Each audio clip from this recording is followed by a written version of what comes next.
भारत की मजबूत अर्थव्यवस्था दे रही है उज्जवल भविष्य का संकेत। नमस्कार, उदय इंडिया डिजिटल में आपका स्वागत है। मैं हूं अंशुमान आनंद। पिछले 9 वर्षों में देश में बुनियादी सुविधाओं में जबरदस्त विकास हुआ है, जो भारत के बेहतर भविष्य का कारण बनने जा रहा है। ये विश्लेषण है अमेरिका की वित्तीय प्रबंधन संस्था कैपिटल ग्रुप का, जिसका आकलन है कि डिजिटल पेमेंट, सड़क, रेल मार्ग और हवाई अड्डों का निर्माण ऐसे कदम हैं जिनकी वजह से जल्दी ही भारत चीन को पीछे छोड़कर दुनिया की तीसरी सबसे बड़ी अर्थव्यवस्था बनने में सफल हो सकता है। भारतीय नागरिकों के बढ़ते जीवन स्तर का संकेत नीति आयोग की वो रिपोर्ट भी देती है, जिसकी national multi dimension poverty index ये बता रही है कि पिछले 5 साल में करीब 13.5 करोड़ लोग गरीबी रेखा से बाहर निकले हैं। रिपोर्ट के अनुसार केंद्र की मोदी सरकार के कार्यकाल में 2 नेशनल फैमिली हेल्थ सर्वे हुए, जिससे ये पता चला कि 5 साल के अंतराल में 13.5 करोड़ से ज्यादा लोग गरीबी रेखा से बाहर निकलने में कामयाब हुए और गरीबों की संख्या मात्र 14.96% रह गई है।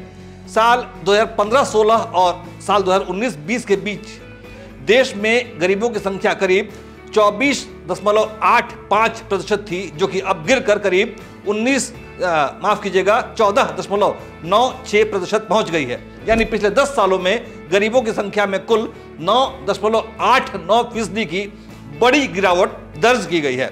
उधर अमेरिकी संस्था कैपिटल ग्रुप की रिपोर्ट ये बता रही है कि ऐतिहासिक रूप से भारत में पर्याप्त संसाधनों के बावजूद भारी गरीबी रही है, लेकिन अब स्थितियां बदल रही हैं। पिछले 1 दशक में विस्तार की गति को बेहद गति मिली है और इसकी सूरत और सीरत दोनों ही बदल गई है। साल 2014 में सत्ता संभालने के बाद प्रधानमंत्री नरेंद्र मोदी की सरकार ने कई बड़े सुधार किए, जैसे ऋण के विस्तार को सुविधाजनक बनाया, आधार, जीएसटी, यूपीआई जैसे कई अहम सुधारों के जरिए पूरी प्रक्रिया को पारदर्शी और तेज बनाया गया। इसके अलावा बुनियादी सुविधाओं के विकास पर भी जोर दिया गया।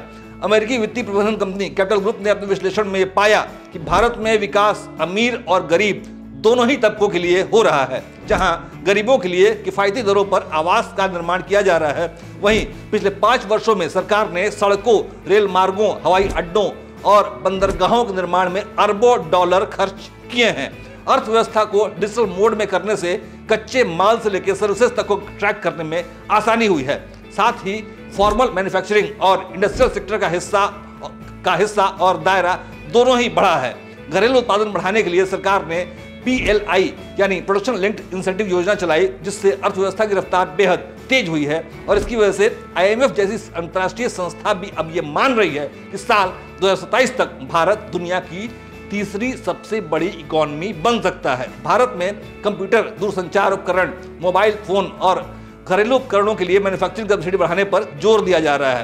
पीएम मोदी के पिछले 1 महीने में अमेरिका, फ्रांस, ऑस्ट्रेलिया और UAE जैसे देशों के दौरे और उस दौरान हुए समझौतों से यह साफ दिखता है कि भारत वैश्विक पटल पर अपनी स्थिति को बेहद मजबूत कर चुका है। भारतीय लॉबी जापान से लेकर अमेरिका और ऑस्ट्रेलिया से लेकर ताइवान तक की कंपनियों को निवेश के लिए बुलाने और प्रोत्साहित करने का काम कर रही हैं।